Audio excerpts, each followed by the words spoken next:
Charlie Munger, Berkshire Hathaway के vice chairman. कोई ये आदमी कहां से कहां निकला? इसको बोलते हैं कैसे वैली से माउंटेन के पीक तक पहुंचना होता है। इसको बोलते हैं डिफिकल्टी से पॉसिबिलिटी क्रिएट करना। इसको बोलते हैं रिसेशन और डिप्रेशन से प्रोग्रेशन क्रिएट करना। 30 साल का बंदा, डिवोर्स, पूरी तरह से ब्रोक, गरीब, कर्जे के अंदर, ह्यूज डेट, बेटे का देहांत, कोई फैमिली नहीं, कोई फ्रेंड्स नहीं। 99% लोग अगर इस स्थिति में आएंगे या तो ड्रग एडिक्ट बन जाएंगे, अल्कोहलिस्ट बन जाएंगे, मेंटल ट्रॉमा में चले जाएंगे या सुसाइड कर लेंगे। चार्ली मंगर है ये, अद्भुत व्यक्ति हैं। क्योंकि इस बार इस साइकोलॉजी को समझना पड़ेगा भाई साहब। ये साइकोलॉजी को समझोगे ना तो अंदर से मजबूत हो जाओगे। चार्ली मंगर बोले, मैं कंप्लीटली डिवास्टेटेड, शैटर्ड था, लेकिन गिव अप नहीं करना चाहता था। 3 साल के बाद फिर से विवाह किया, एक नए रिलेशनशिप में आया, अपनी लॉ फर्म खोली रियल एस्टेट पे, वो भी बंद हो गई। फिर ट्रॉमा। 1 साल के बाद उसके बाद इन्वेस्टमेंट से काम किया, 6 महीने तक प्रॉफिट कमाया, वहां पे बहुत बड़ा लॉस हो गया, एक और ट्रॉमा। चार्ली मंगर की जिंदगी में समस्याएं आती रही, समस्या खत्म नहीं हुई। जब इनको क्या हुआ, कैटरैक्ट का जिस समय इलाज नहीं हुआ करता ढंग से, आई सर्जरी इनकी हुई। आई सर्जरी में डॉक्टर की गलती से आई सर्जरी फेल हो गई, पूरी तरह ब्लाइंड हो गए। डॉक्टर ने बोला दूसरी आंख भी जाने वाली है। अब ऑब्सेसिव रीडर, एक दिन में एक किताब पढ़ने वाला, बचपन से एक सुपर डुपर जीनियस, अब वो पढ़ नहीं सकता। उसके लिए लगा जैसे मेरे को जेल में डाल दिया, मुझे फांसी दे दी किसी ने। Never give up attitude. बोले मैं ब्राइल सीखूंगा। ब्राइल क्या होता है?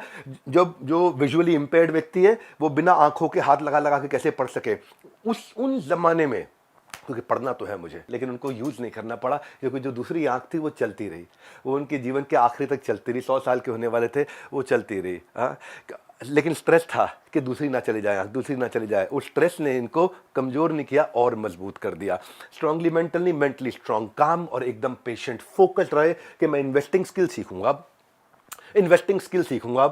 और उसके बाद इन्होंने इन्वेस्टमेंट करना शुरू किया। इनकी वॉरेन बफे से मुलाकात हो गई। वॉरेन बफे ने इनको अपना इन्वेस्टमेंट एडवाइजर बना लिया। 1978 में वॉरेन बफे को इतना भरोसा हो गया इन पे, इतने ट्रॉमा से निकले फिर भी इतने पेशेंट, इतने स्ट्रेस से निकले फिर भी इतने काम, इतने बड़े लर्निंग मशीन।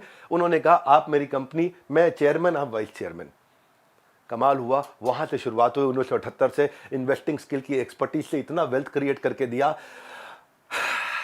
इनके ऊपर कई किताबें आज लिखी जा चुकी हैं।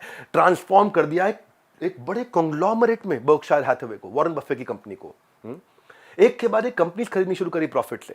कई इंश्योरेंस कंपनी खरीदी, बीएनएसएफ जो रेल रोड था वो खरीदा। इन्होंने क्या किया, ये देखते थे एप्पल और कोका कोला जैसी कंपनी को ढूंढ के बड़ा पैसा उसमें इन्वेस्ट करते थे। मंगर ने बर्कशायर हैथवे के उस समय शेयर खरीदे थे $7 में। उस समय, आज $5.5 लाख का लगभग शेयर है। मंगलवार का बता रहा हूं मैं आपको।